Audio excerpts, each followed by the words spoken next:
All right. Hello, everybody. We are really cranking out the Doomer Optimism episodes now. Everyone's gotten a new wave of enthusiasm to record in this fall season. I guess people are kind of coming out of their summer break, and we got a bunch of episodes in the hopper, so I'm excited about this. Today I am talking to Casey Spinks. I'm going to have Casey introduce himself. We're going to talk, all things about Front Porch Republic. We're going to talk a little bit about the tension between, I guess, like talking about localism and pragmatism and rootedness and then the action part of that and how to navigate those two, sort of ends on a spectrum. And then I'd like to talk a little bit about Casey's got some deeper knowledge of different philosophical, sort of lineages, ways of thinking. And we're going to talk a little bit more philosophy too in this episode, so that'll be fun. So welcome, Casey.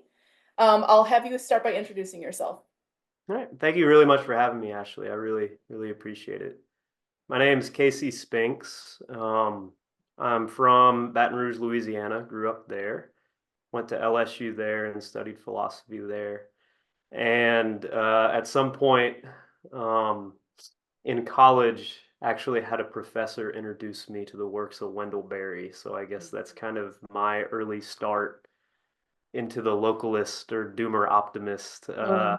Because Barry is not anything if not a sort of doomer, but he also has some optimism to him as well. Mm. Um, and then yeah, so I then went on to grad school, and I just finished up my PhD in theology at Baylor, where I teach, and I also am a contributing editor to Front Porch Republic. I've been writing for them since about 2017 or 18. So I've been there for a little while, but FPR is a bit older than that. I think they began in 2009. Mm. And yeah, I do a few other things. I For a while I was trying to help out an organic farm, and then a dissertation really got in the way of Mm. that. Yeah. But that's about it. And Casey, how old are you about? I'm wondering. I'm 30. Okay, so you're like kind of on the young end of the Front Porch Republic cohort. I'd say not that there aren't yet some younger people involved. So I'll just briefly say my interaction with Front Porch Republic, and then maybe we can get Mhm. into a little bit of like the history, how you became affiliated, and then we can just talk a little theory about these different organizations. So I hadn't really heard of Front Porch Republic. I guess a little bit of background first. I kind of stopped paying attention to mostly anything for a period of time. When I was moved to Uruguay, had three little kids or two little kids and another one in this period. And I just like kind of checked out from keeping up with like a lot of the zeitgeist that I was involved in before leaving the United States. And so I kind of missed like the creation of a lot of things. And in the period of like after I graduated college in 2007, I also traveled around the world and was just like kind of detached from what was going on. And like I just wasn't really online. I wasn't really paying attention to a lot of cultural things. Um, and so there was like a good chunk of my life where I just didn't keep up with these things. So it wasn't really until 2020 and the pandemic hit and I had a newborn at home and we are kind of like stuck there that I like got back into this into the world, I guess. And I started a Twitter account and, was talking about Wendell Berry and localism and small scale food production. And that was like my dissertation work was subsistence food production. And somebody kind of was like, "Oh, don't you know Front Porch Republic?" And I was like, "No, I'd never heard of it." And they're like, "Yeah, they're like very adjacent, very Wendell Berry." And I was like, "Oh, this is so cool." They're always super welcoming and like published a couple of pieces for me that were like really right in the wheelhouse of the kinds of things they think about, like totally intellectually, I'm definitely part of that wheelhouse. And so I'm like, I've always loved that organization since I've come across it. Then last year, October, about a year ago, 2023, um, uh, Jeff Bilbro asked me to come speak at the conference in Madison, the Front Porch Republic conference, where Paul Kingsnorth was attending. And I came and spoke and like from Porch Republic. So this was my first time talking to anyone there. And it was like tons of really interesting, basically essays that Hmm. people are like reading. You know, they're like reading an essay. And the essays were all super resonant, but it was like very intellectual. And then I get up there and my presentation was literally just a slideshow of like crazy people who are involved with doomer optimism. And it was like, there's this guy who like has donkeys, and you know, there's this guy who like shoots and eats bears in Alaska, and there's this guy, and there's this guy. And everyone was like at first booed me for having a presentation, but I was like, no, the presentation like showed, and that was fun. Anyways, it showed all these different people, and it's good to have the pictures. And so there was like, I think a little bit of a cultural mismatch. Maybe I never had been to it before. So I'm like, I'm just showing up with whatever I have, you know. And I think it was fun. I think it was good. But then right after the Front Porch Republic conference, I had worked with a couple other people adjacent to Doomer Optimism to have this other event with Paul Kingsnorth in Wyoming, where we took advantage of the fact that he was coming to FPR and asked him to come to Wyoming. And people were asking, like, oh, what's this Wyoming event that's happening after this? And I said, it's the Dirtbag FPR. Um, and so, anyways, I just bring that up to say, like, to kind of just lay the scene of like how doomer optimism is emerging, what Front Porch Republic at least seems to me to be on the outside. And I also just want to put on the record, I definitely don't think that these kinds of different emerging scenes need to be thinking of themselves as in competition to one another at Mhm. all. I Oh, think they're absolutely. totally complementary Hmm. and collaborative and Yeah. mutually inspiring. So not to say like, oh, what they're doing isn't good enough and what we're doing Yeah. is the perfect thing. Instead, I'm totally in admiration of FPR. I think they're amazing. Super drawn to a lot of what they're doing, but just like slightly culturally different some of the stuff that I've Yeah. been doing. So anyway, so let me hear a little bit your take on FPR. How do you get involved? Yeah. So to give a little bit of background before my time in FPR, that kind of points to some of these funny things. This is, I came on the scene a bit later, but this is just kind of general knowledge. Uh, with the financial crisis in 2008, a group of essentially humanities professors who were big fans of Wendell Berry got together and thought that they needed to start a sort of platform that will give voice to a different way of life, especially with the collapse of big banks and things like that. And the government didn't seem to be doing a very good job of dealing with it. It seemed like a voice as the motto goes, place, limits, and liberty Mm. needed to be shouting out a bit more. So way back then, and it really was, I believe, a bunch of humanities professors, Yeah. English professors, political science professors. I believe Patrick Deneen was one of the founders. Okay. Um, Actually had hobby farms and even close to, you could say, part-time to full-time farms as they were teaching. Uh, and also a lot of them were in the Midwest as well. So there's a bit of a regional identity, Mm. generally speaking, associated with that. And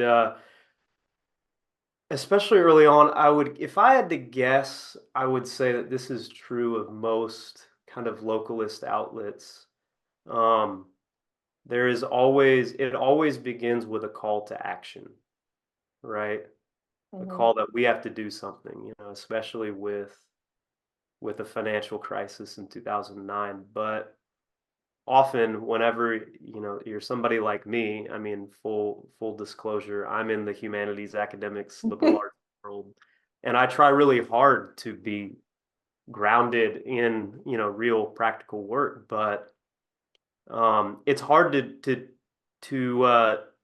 do practical action whenever you live a life of the mind, basically. Yeah. And so I guess I got involved with Front Porch Republic largely for similar reasons of just I found out about Front Porch Republic in 2015 and 16. I was asking questions like, who else is reading Wendell Berry? Mhm. And then I come to discover lots and lots of people read and love Wendell Berry. He's Yeah, not this obscure figure that yeah, only right. you have discovered. I know. Um, I remember there was a but point a couple years ago where I was like, Wendell Berry won this medal or whatever, and everyone's like, yeah, Wendell Berry's like universally beloved. Like, I don't know why you think he's like some fringe figure that it's like some yeah. cultural win for him. He's like really well known and well like Well, and that's also a really interesting point is and so yeah, I was just trying to find a crowd that was writing about those kinds of things that uh, that were kind of downstream of Barry, and I stumbled on Front Porch Republic and just sent an email asking if I could start writing, and I did, and I kept writing um, and have mostly stuck with them. So yeah. okay, so um let's talk to the extent that you're interested in or you know you resonate with Front Porch Republic a lot, but you've got this tension in your mind about um maybe being too culturally focused and maybe too much analysis and less pragmatism, and so yeah, where are you at right now with this tension between like analysis and essay writing versus, are we trying to talk about farm policy? Are we trying to, think about supporting local bioregional projects? I know you had mentioned like Wendell Berry's now focused on very practical issues, and there's this tension because a lot of people want to hear the 30,000-foot view of like the history of agriculture as culture, and this is like, everyone loves to read that. But then once you're like, well, I just want to talk about the practical realities of making this cooperative happen, and people are Mhm. much more bored by that, even Yeah. though, maybe in the area, the people who are involved in the building of this thing are obviously very interested and invested in that. So this is just a tension, and I think one that exists. And I guess one thing I'll say too before we get into your answer is something we've been thinking a lot about recently is like what to do with all this energy behind doomer optimism, which we've been Mhm. very like um tentative and cautious about becoming too institutionalized or becoming too legible or whatever. But one thing that's pretty clear is that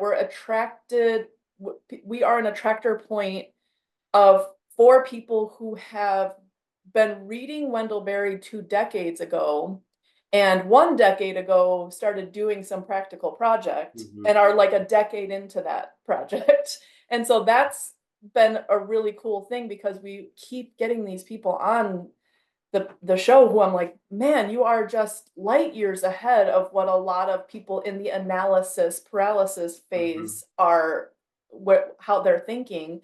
Just 2 days ago, we had James Decker on, and he's the small town mayor of the town he grew up in Texas, and it's like he's literally living localism and totally committed to it and has been doing it for a decade and has all these insights about how to practically deal with that. So anyways, just this tension between people want the galaxy brain analysis, especially on a podcast. But then, what's the tension there towards like, what is your orientation now towards pragmatism? Yeah, I mean, Albert Camus has this wonderful line in The Plague where he says, "A man can't know and cure at the same time, Mm. so he must cure." Mm, And ever since I read that in college, I, was always affected by that, especially as somebody who really, I mean, I consider it almost pathological that I live a life of the mind. But yeah, it's, and going back to Wendell Berry, there's a certain kind of, I hate to pick on seminarians because I was in seminary for a couple years, but there's a certain kind of seminarian who loves to read Wendell Berry poems and have them on the nightstand. And then, I mean, for lack of a better term, just lives just like everybody else. right. Um, and I mean, I'm guilty of that myself. Uh, And yet, the more and more I read guys like Wendell Berry and other people, the more and more I felt guilty and I had to do something about that guilt, I guess. Mm. And I've noticed that as Wendell Berry's gotten older, and he can basically say whatever he wants now. I mean, he was saying whatever he wanted to back then, Yeah. but now, the man, like An Art of Loading Brush is a great example. It's this kind of meandering book of essays, and a lot of it, I think the longest essay in there is talking about the Burley Tobacco Cooperative and Mm. about how it was essentially a form of a kind of agricultural union during the Great Depression, and how that worked and was able to keep uh, crashing prices at bay. And a lot of people really like to read Wendell Berry on culture and about how you should treat the earth as creation and how it's holy and sacred, but very few people want to read about the Burley Tobacco Cooperative. And I personally feel this tension because I am not equipped to write about agricultural policy. Mm. Um, I am equipped to write about people like Camus who talk about the need for concrete work, but I'm not equipped to go much beyond that. And yet I still feel guilty in this need to actually do something. Mm. So, I mean, the best that I've been able to in my own personal life is to try to make small changes with my daily living as much as I can every day. I help out at a local organic farm, used to anyway, before again dissertation got in the way, and try to connect with students here in town from various places. Mm. Try to connect them to the farm work, and I think that farm is actually doing very good work with education initiatives for the local town. But even then, I have friends who work full time on that farm, and there's always this tension between being a cultural entity that teaches other people about organic farming versus Mm. being a productive organic farm that Yeah, actually totally. produces. So, I Yeah. mean, this is not just a question for academics, it's a question for even for people in the organic farming world. And it does bring you to this tension between action and I love that term analysis paralysis because Mm. that's really is it. And people can really get stuck in it. But then I also do have this worry, um, because in many ways, whenever I listen to y'all's podcast, the great enemy is kind of the eco-modernist that is Mm. nothing but pragmatism and Right. nothing but uh, solving through essentially bureaucratic means Yeah. and taking the earth under control. And so if it's too much pragmatism, you are going to get eco-modern. Totally. Totally. And Yeah. I there's mean, no yeah. no integral ecology involved, no contemplation of uh, why we should appreciate the earth as it is, not as we Mm. can manipulate it. So I mean, this is not to just complain about people in analysis paralysis. This is a word of warning to people who are nothing but organizers and fixers. Yeah, totally. I definitely think both of these like poles need to exist in conversation with one another, for sure. And the people who are stuck too much in the mind, like definitely keep thinking, but then, let action. I mean, I partially think like how much can you think if you're not at least engaging a little bit with the real world to the extent that you're then informing how you think, because like how to love the earth and have a relationship with it really can't be theoretical solely. Like you Yeah. have to have some kind of, even if it's my little small yard in my house in Chicago, I go outside every single day and I'm looking at my plants and taking care of them and looking at my little orchard and noticing things little by little, how they're reacting to the seasons and the water and the all that Well, and yeah, in sunshine. the ancient Greek theoria, to go into boring philosophical stuff, theoria just means contemplation. Mm. And we don't, whenever we think theory, we don't often think that. Mm, Um, Theoria is paying attention to what is. And so, I mean, that's a whole lot. That is not Descartes shutting his eyes and closing himself up into his mind. That mm, is paying attention to the world. totally. So even at its original beginning of refraining from action, it doesn't mean isolating yourself into away from the world. It actually means that you start paying attention to it. Yeah, So, definitely. yeah. Okay, so I have two, I guess I don't know how related they are, questions that I want to ask you about. The first one is about Christianity, and the second one is about like 20th century German philosophers that are the darlings of the dissident right at the Yeah. moment. The first one, are you when you were a seminarian, was it Catholic or was it a different? I'm Protestant. Yeah. Okay, okay.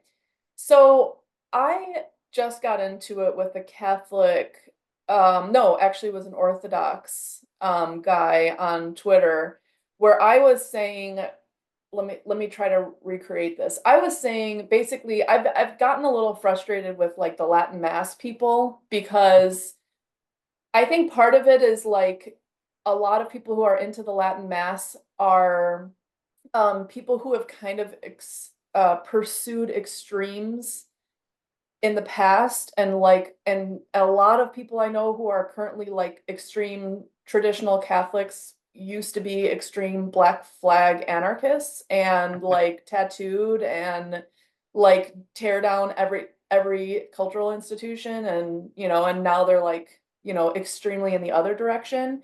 I Mhm. also think part of it is like the Latin Mass parishes are oftentimes like something separate that people pull from their local parishes and instead go to this like, Mhm. secret cool thing. And I was making the case that um that like going to the local parish is itself like a kind of important thing, showing up in your local parish if you're like in a Catholic, part of the world, and just being with your neighbors, and it's not like some special cool thing, it's just like the Mhm. normal local Catholic Mhm. church.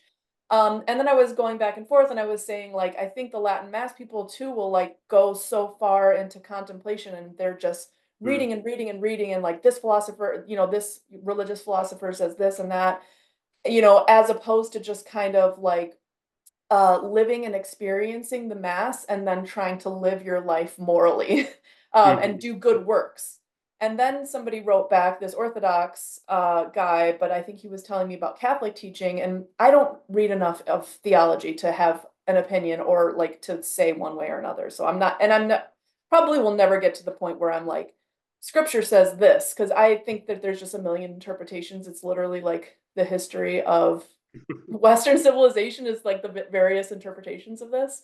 So I'm not going to say like speak from authority, but this one guy was saying it's pretty well accepted that in the Catholic doctrine that the way to get to God is the higher way to get to God is through contemplation, Mhm. not Mhm. through action. Mhm. And it was basically the metaphor he used was like being celibate Mhm. is a way to get closer to God than being married. It's just Mhm. higher up on the like hierarchy. And I was Mhm. like, but if everybody was celibate, like, every it would like humanity would cease to exist. So I don't really like Yeah. get the higher or lower distinction. Mhm. Mhm. So anyways, I'm just wondering, like theologically, do you have an opinion about that? Yeah. Well, first to say, I gotta quote the guy that I spent all my time thinking about, besides Jesus, Zoran Kierkegaard, who says that he speaks without authority. So I'm speaking without authority Right. here. Okay. I love that. Yeah. Um, uh, well, and there are a lot of different issues there, and I'm not qualified to criticize Catholic doctrines and various doctrines on the Latin Mass. I do think there is a worry about turning churches, and this is ironic for a Protestant saying this, turning churches into various competing sects. Yeah. Um, if there is one thing about the Church Catholic, the universal church, that is necessary, it is that it is not a really good thing whenever people of various different personalities begin separating from each other. Mm, Um, and also, I mean, that comes down to, back to issues of localism. right. Locality has people of various different personalities. And really, it's kind of once the locality becomes deplaced that you actually have organizations starting based on personality, based on Totally. values, Totally. That's exactly my critique. based on preferences. And so Right. one thing I do worry, and this is a broad worry I wrote about in Front Porch Republic a few years ago, whenever it was in 2020, right as the pandemic was getting started, and there was it was an article, I forgot by her name, but it was by her, and it was a New York Times opinion piece saying that the Catholic Church and weird Christianity is becoming big, Mm, and it's this new traditionalism that's growing, and Latin Mass Catholics were often uh, the people being interviewed, Orthodox, various sorts. And I often see this contradiction between this desire to become pre-modern again, mm, and yet it is the very situation of modernity that you can't help but choose and make choices about what your values are. mm. Um, and so in many ways, there is a deep worry, and I don't say this about anybody in particular, only about larger trends. Um, there's a way to treat traditionalism as, well, another fashion trend. Right.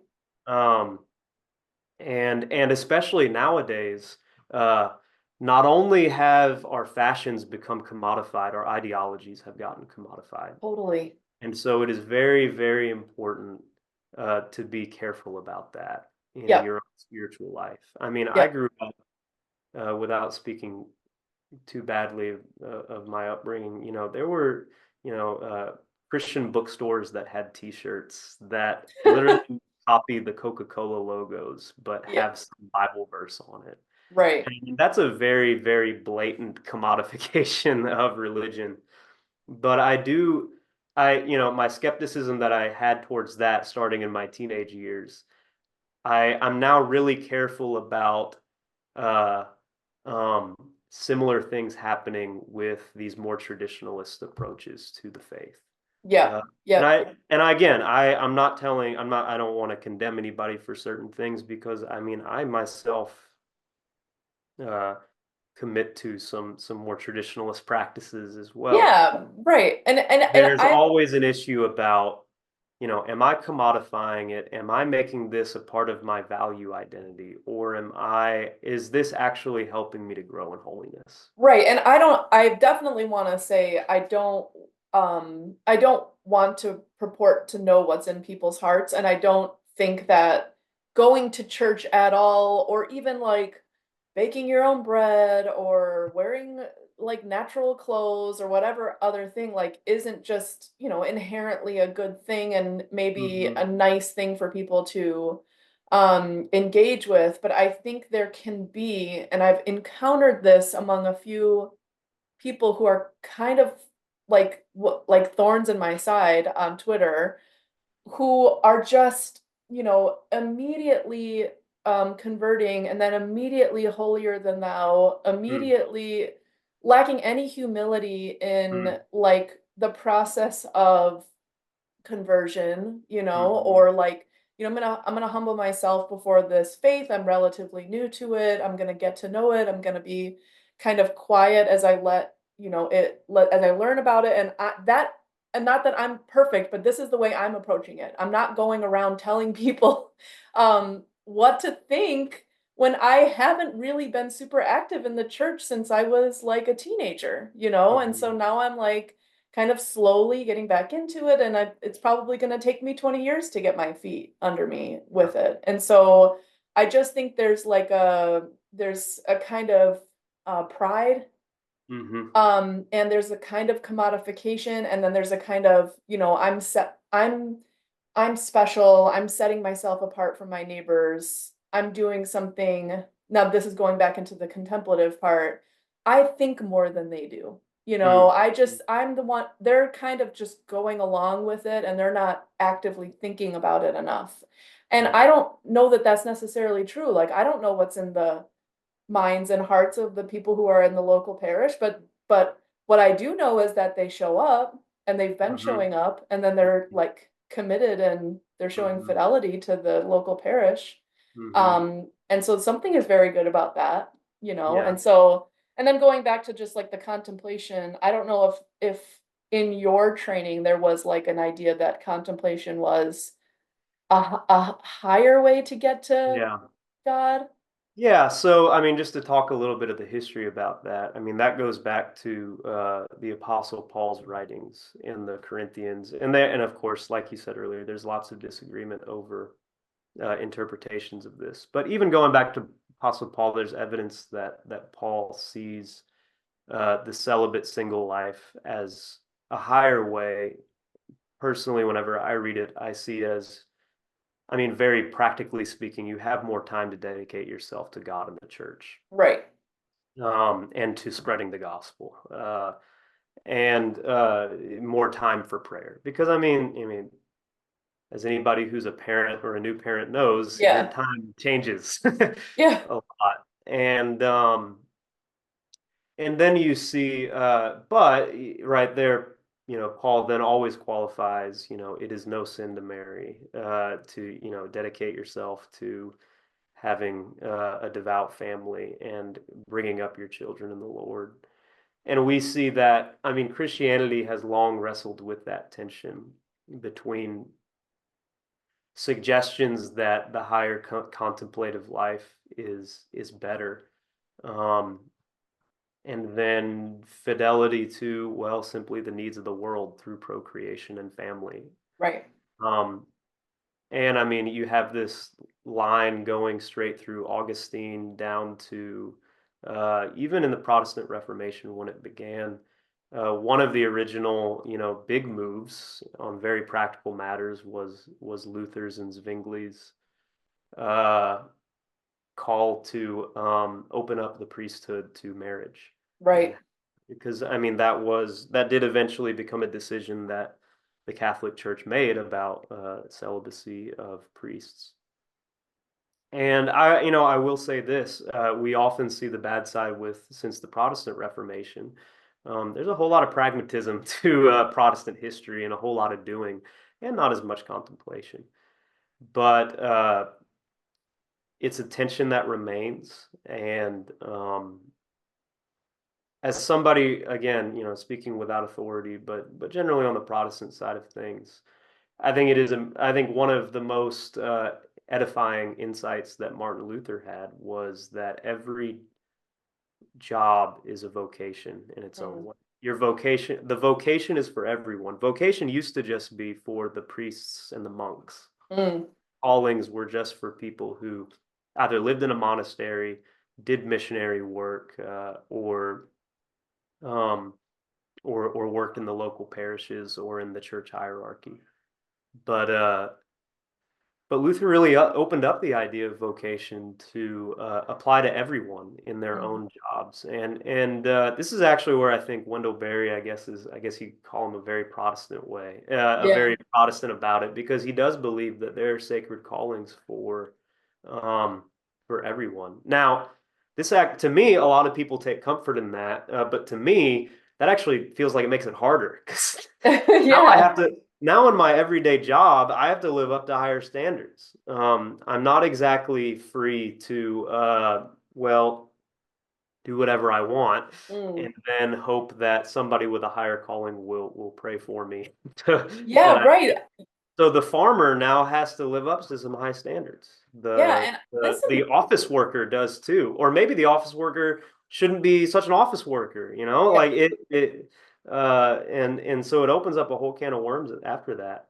And yeah, it is both encouraging and challenging.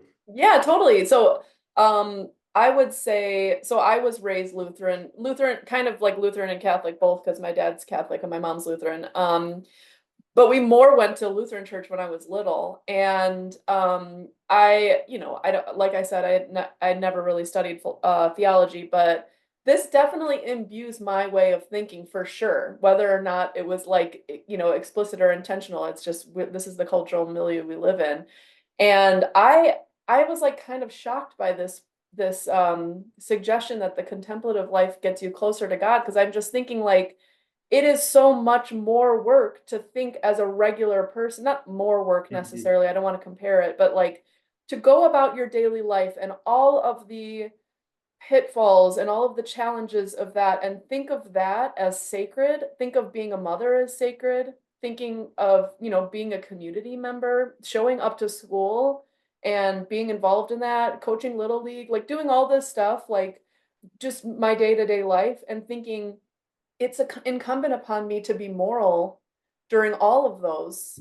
Mhm. practical actions, and to think of them as in the same category. And then I mean, I love the just going back to our earlier part of the discussion, like the tension between, you go to church and you sort of think through the challenges you're facing in your daily life and your vocation as a mother, as a parent, as a spouse. And then you have to like wrestle with those things in prayer and in contemplation during church. And then you go kind of back into the grind of your daily life and have to take those lessons with you as you're going through the practical realities and like try to follow this sacred path throughout. I guess similarly, I'm thinking there's a similar thread here, so let's get into it.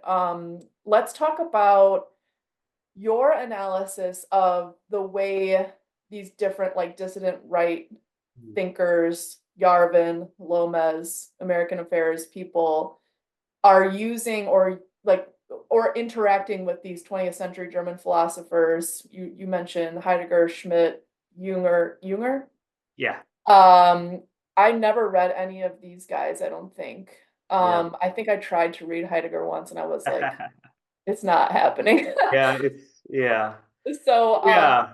so tell me a little bit about like just broadly how you think of these and what like how you think of these or how they are thinking of them or how it's the right way to think of them or at least how Mhm. you have. Yeah, just like give us a Yeah. broad overview. Well, first off, to give some background, it was really weird. So at LSU, they had, whenever I was in the philosophy department there, they had a really strong, to speak broadly, continental philosophy, existentialism Mm, uh, program there as an undergrad, which is actually a little rare in American departments. Usually philosophy is just A plus B plus C, and somehow this is, it's right. very boring stuff. Yep. I was blessed to have a little bit more exciting time in philosophy.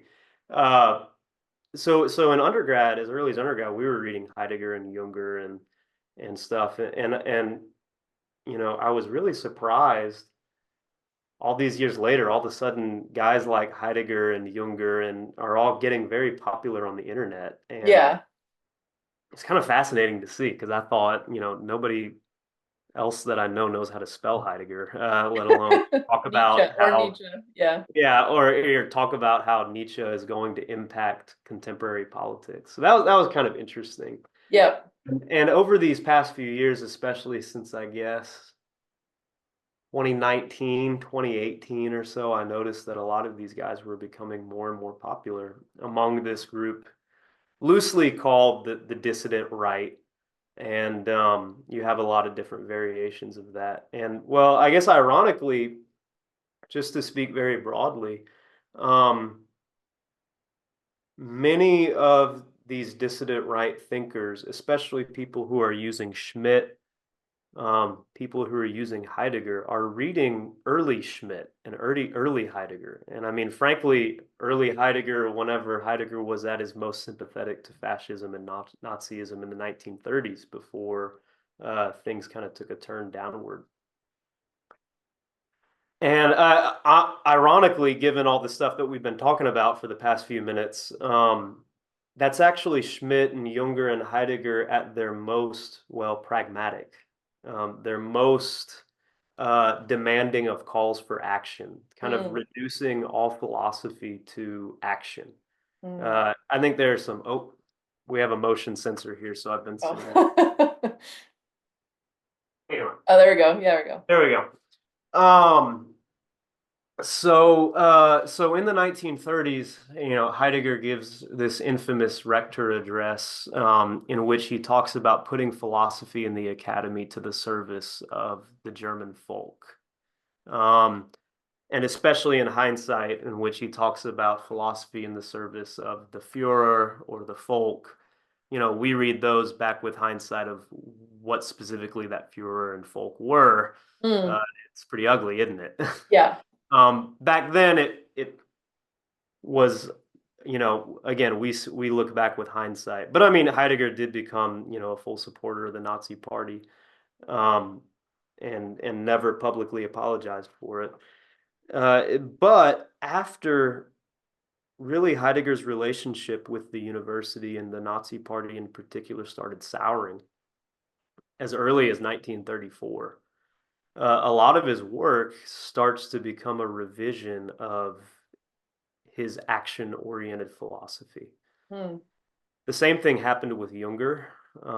In the 20s, he was writing about kind of the future as this integrated mechanical system, in works like the Worker and On Pain, in which he kind of just wrote fascinating, kind of awestruck by mechanized warfare and the contemporary factory.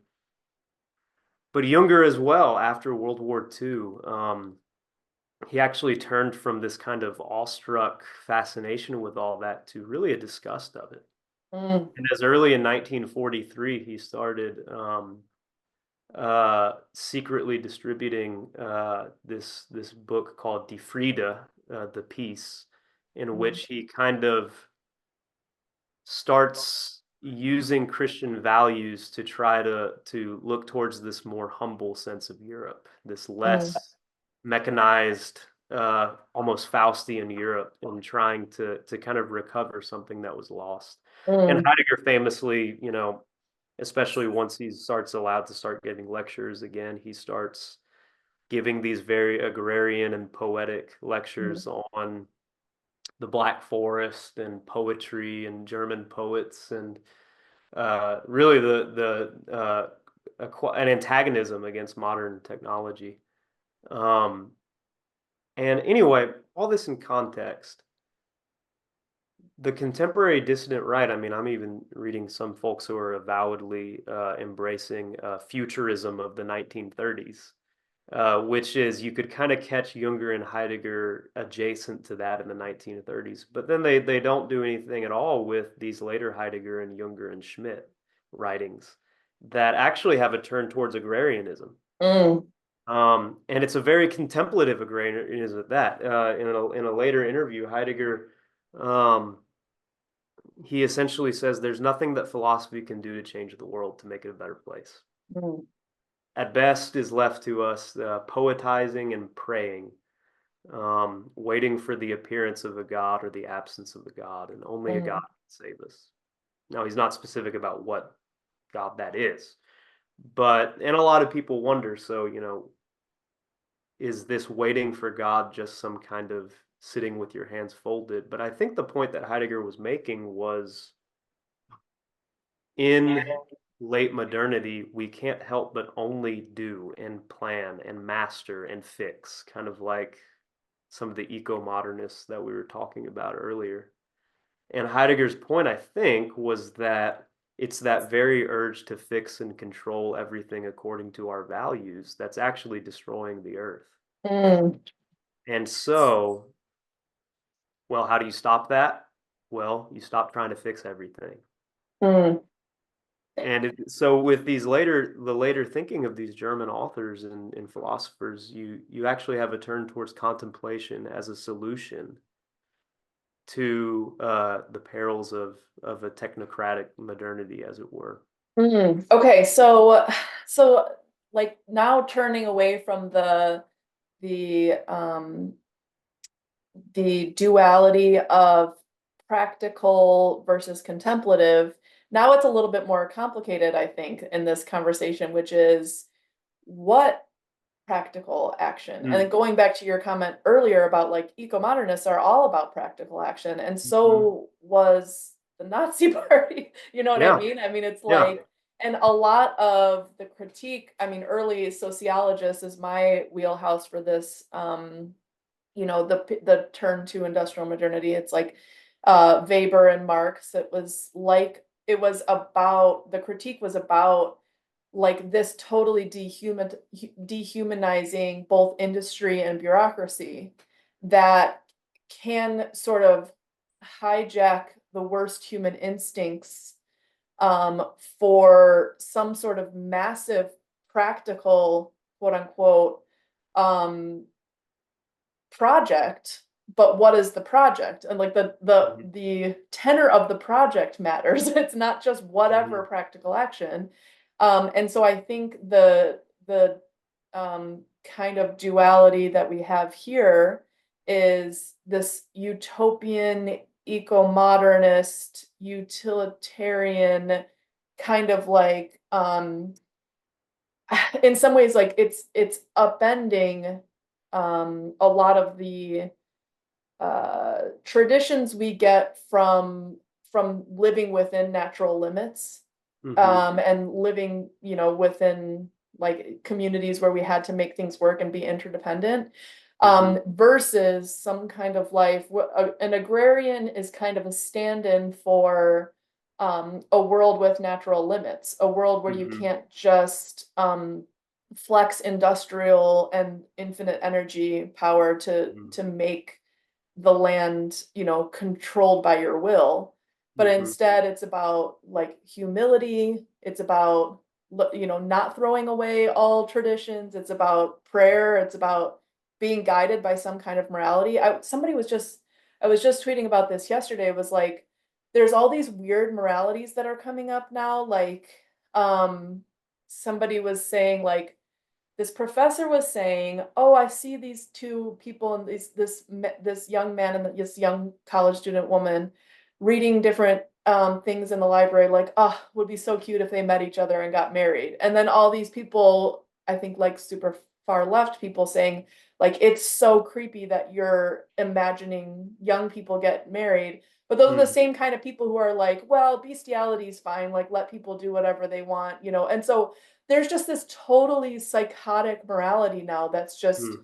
popping up that has no coherence at all to it Mhm. because people have just sort of thrown away any kind of moral framework. And so there's like it's hard to articulate these things, but this is kind of central to the whole like Barry approach and the things that we're talking about on this podcast, which is like, what practical thing are you Mhm. looking for and what is Yeah. it guided by? Well, I guess the first thing I would say is that contemplation, you can't really understand the limits until you contemplate them. Mm, Um, and I would say this. I would say even a lot of contemporary people who are champions of Christian values and or traditional values. mm, Uh, I would say this: I am always skeptical. A red flag always pops up whenever I hear the word values, mm, because values always implies somebody doing the valuing. mm, And if you are doing the valuing, you are implicitly in the same position as the commodifier who's taking the whole world into your measure mm, and trying to organize it according to your values. Contemplation, I think, is very important to turn your entire posture away from what are the values that we care about towards, well, what's true? What's good?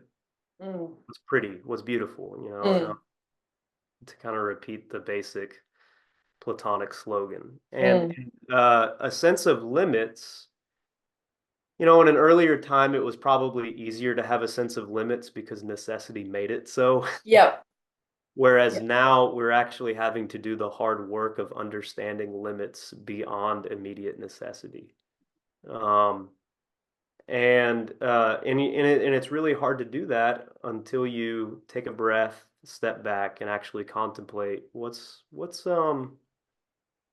okay. Let's think through what are the actual limits here. Mm. Now, if you think too long and hard, thinking has a very, very good deconstructive tendency. There's nothing that thinking can't unravel if you let it. I know.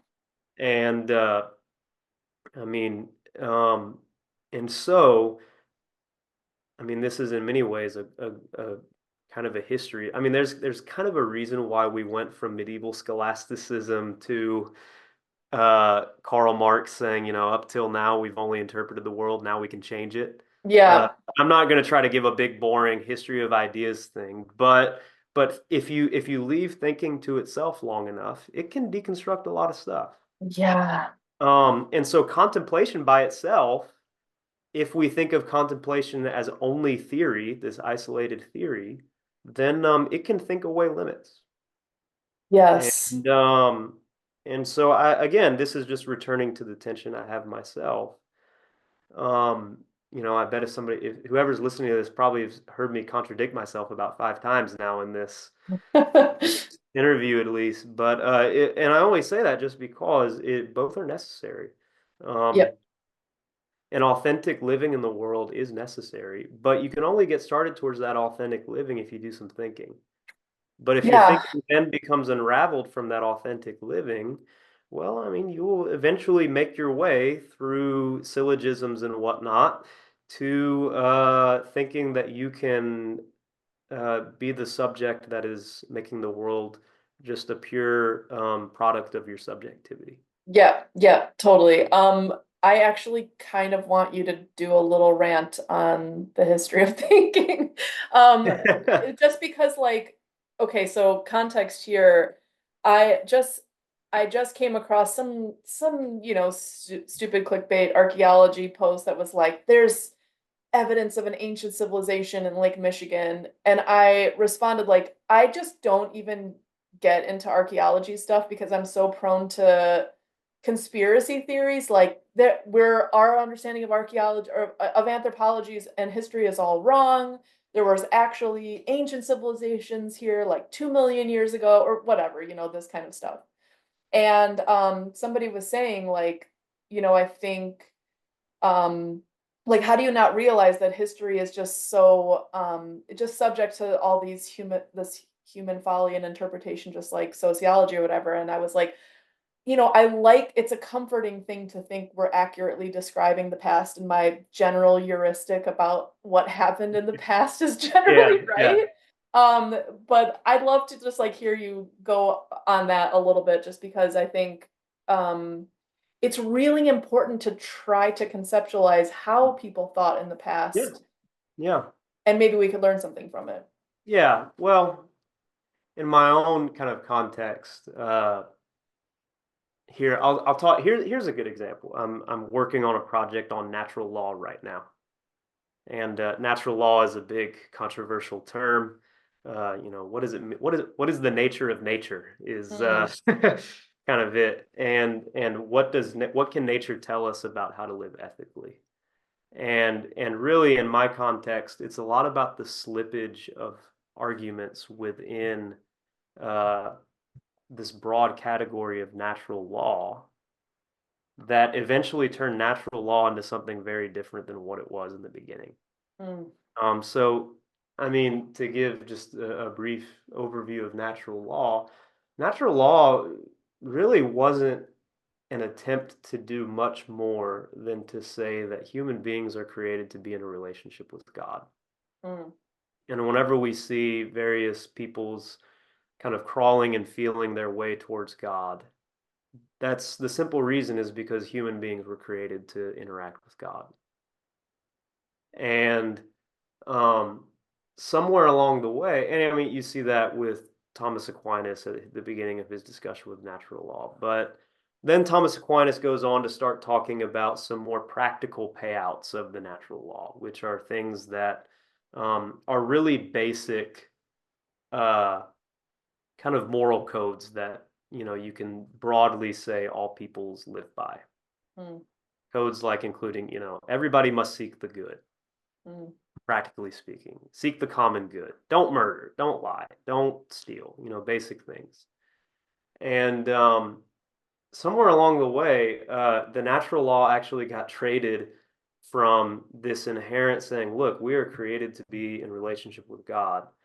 And it got switched out for these general laws about, okay, we need to follow these laws, and everybody has these kind of unwritten laws there. Hmm. And it doesn't matter if somebody's a Christian, a Jew, a Muslim, or not. Everybody, even atheists, have The same these set of, natural laws. yeah. And then from there, uh, you then have this, Hugo Grotius once said, these natural laws would be the case even if there was no God, Hmm. which Thomas Aquinas would not agree with that at all. And then you have, that would be, Thomas Aquinas could not even think as if there was no God. Right. And then you have later theorists who totally secularize natural law into everything that we can think apart from divine revelation. Mm. So natural law was meant to be this kind of basic framework to say that everyone is implicitly in a relationship with God, even when they don't know it. Mm. And then it gets turned into everything we can think about how we should live without God. Mm. Almost the direct opposite. Yeah. And so, and a lot of that comes into the replacement of an idea of reason. And this is kind of getting back to the history of thinking. Yeah. Reason was once thought to be as this loving quest towards the divine ground of all things. Mm. Faith and reason were actually not that separate from each other in many ways. Mm. So if somebody was seeking in faith, what another person was seeking through reason was actually they were on the same quest, as it were. Mm. But now, whenever we think of reason by itself, we think of what the human mind can think of itself by itself without the Mm. interruption of divine revelation. And once it gets unmoored from this kind of quest for some divine ground or whatever, however you want to put that, it then becomes untethered to really any sense of authority from outside. Mm. And so then we even then go back to the natural law part. We go back from, okay, everyone has these sets of laws that they all agree on without divine revelation. Well, who's to say that they all agree? Mm. We found evidence of these tribes here who do not follow this law. So there we have an exception. So therefore it's not inherent in the human soul or whatever you want to call it to follow these moral codes. Yeah. Well, therefore, and essentially you get to this least common denominator in which the only thing remaining is the human reason to make laws. Right. So natural law turns from feeling this accountability to some sort of divinity. Mm. And then it degrades all the way into, well, humans have the powers to make laws. Yep. Yep. Which is totally opposite from the original intention within Christianity of natural law. Right. And so, and the same thing, whenever you leave human reason to itself, in kind of the history of thinking can be really good at deconstructing into basically leaving thinking alone. Mm. And I mean, and here we get, and in many ways, with the onset of modernity, you had a big shift from theory as understanding what is the case to understanding what we can do with the resources that we have to do the things that we want to do. Yeah. I mean, it's really where it gets back to Bacon's phrase of knowledge is power, right? Because Mm. once you have knowledge, knowledge is for the sake of power. Mm. And As opposed to actualizing God's will or something. You are you there? back? Oh yeah, I'm back. I'm back. Sorry. Okay. I lost you for a second. Yeah. As opposed to recognizing God's will, and then sorry, you're Oh yeah, as opposed to recognizing, the human limits that you have in this mortal life, mm, mm. um, and what you can and can't do. Yeah. So yeah, the thing that my entry into this is I studied abroad in Rome and I took these three classes um ancient Rome, medieval Rome, and Renaissance Rome when I was studying abroad there with three different professors from University of Chicago. And um, the jump from like medieval art and architecture to the Renaissance was, at least according to my art history professor, we're talking about kind of this movement through time of like kind of understanding in the medieval time, understanding the whole world is imbued with like, sort of a religious overtone, an understanding of God, to this more and more scientific understanding of the human role to like get taxonomy of all these different types of animals, and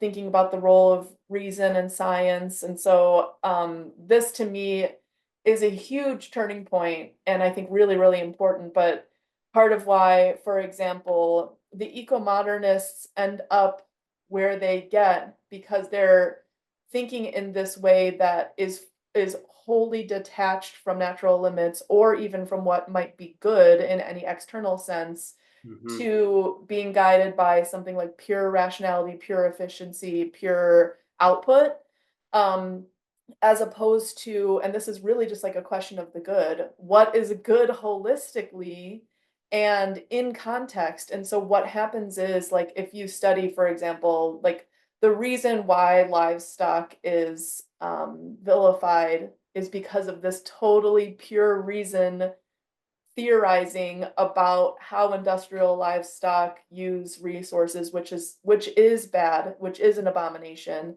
But then that type of reasoning, totally extracted from any holistic understanding of like natural livestock rotational grazing systems, Hmm. will then will then be a blanket statement against all livestock and anything that would be a holistically good system, because it's totally detached from this like holistic understanding of these systems. And instead it's like, we're measuring carbon and methane and water use and in these particular industrial systems, and therefore the upshot is that like all Hmm. livestock should be eradicated on Earth, which is Yeah, literally what people think. Some yeah, people yeah.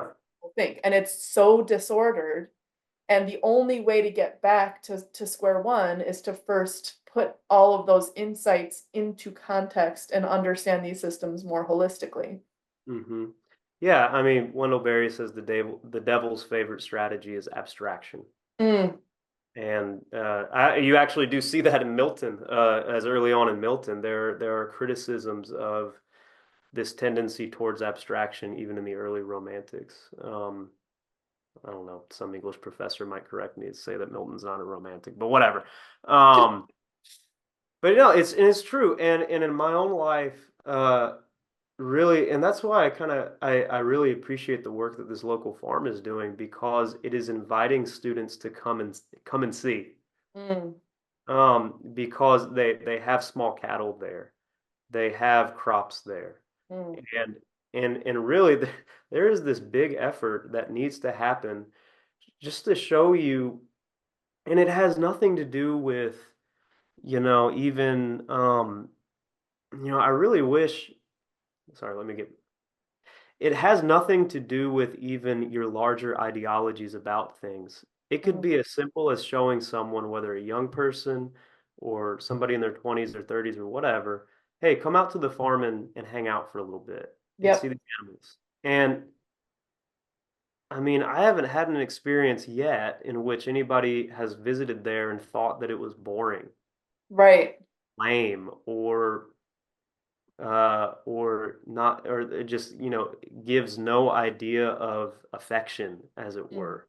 mm. Because I Beauty. mean, yeah, or beauty, because I mean, I truly do believe if we just return to simple things, I think I could convince, let's say like a climate change denying, some sort of person who's really happy to be shopping at Walmart. Mm, If I could just take them out to a small farm and show them and say, hey, what do you think about this? Uh, I think there's a really good chance that they would say that it's wonderful. mm. And we have proof of this. We have people touring. Europe is essentially a museum now Right, yeah. of tourists coming going to visit these places. Mm, And it really is just this disconnect between many things that a lot of people actually do agree with, and yet they would prefer to do a tour of it once a year I rather know. than live their everyday lives like it. I know. I know. And I the do truth think is, there is some sacrifice involved. There's there not as much is. to see in Europe. Yep. People on Twitter like to talk about how Europeans are so much poorer than, and I'm not going to say that Europeans are all happier or anything. I think there might actually be statistics to the contrary, but uh, putting people back in the actual context where these actual wonderful and beautiful and good things are happening, Mm, I think is actually the most important and simplest thing that everyone needs to be doing who cares about this kind of stuff. totally. Totally. And I think like yeah, I mean, it's not so straightforward. Like if you think something like feed the world, and the feed the world could literally be lab factories like George Monbiot wants to do, or it could Mhm. be a world full of perennial agriculture, livestock systems that are locally adapted to bioregions. And the only difference between those two things is beauty and truth and Mhm. what's good. Like it's you know what I mean? Like both are approaches to the same human impulse. And similarly, I think like sometimes when I think of like the Volk, idea of populism, it isn't necessarily or inherently bad to have a local identity and want to protect it and community and populism. It's Mhm. it's the kind of will to power extreme control output of that's bad, that literally, utilizing industry and bureaucracy to turn that impulse into death camps versus seeing that as a beautiful and true and good impulse, and then building local community and local coherence and projects and X, Y, and Z implementation of that populist impulse. I get really annoyed sometimes where something like a farmer's market is called like blood and soil populism. It's like, you know what I mean? Like Yeah. there's a point at which a lot of this stuff is getting conflated, but there are two approaches here. Mhm. And like George Monbiot says that small regenerative organic farms will cause mass death. And Mhm. I say relying on all our food to go through lab created industrial corporate facilities will lead to mass death. So it's like these Mhm. two sort of things where both sides are just saying like that is the worst possible thing you could imagine doing, Yeah. when I'm just firmly on the side of like once you see this back to basics simplicity, almost everybody's convinced by it whose mind isn't totally fried. And this is why I have my like field school, and that's why I did this whole experiential learning where I brought students to Uruguay Mhm. and had them work with small scale producers. We converted every vegan who came. Well, just to go back to the two proposals, both proposals are going to lead to mass death. What are you talking about? Everybody's going to die. Well, that's true. And Yeah. so, uh, the first, and the question is, and I get exactly what you're meaning, and I'm definitely on Yeah. the side of the Christopher Smagey part. Yeah. Um, and actually, I do think, there was I forgot who wrote it, but it was an article that somebody wrote that said, my biggest fear about this eco-modernist track is not that it's unsustainable, but that it is. Mm. And that, And that we're we trapped will, into a world without farms. yeah, we're trapped in that, like, we'll never hear the frogs croak again. Yeah.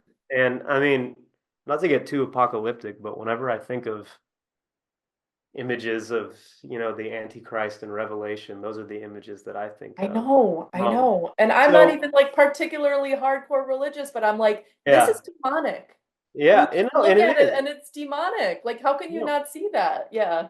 yeah, it totally is. And I will say, and really, what makes it demonic is that it is this ideology for perpetual growth and even perpetual extension of life, which is why I Mm, made that quip earlier about, well, both are going to lead to mass death. The only question right. is how you're going to live until you die.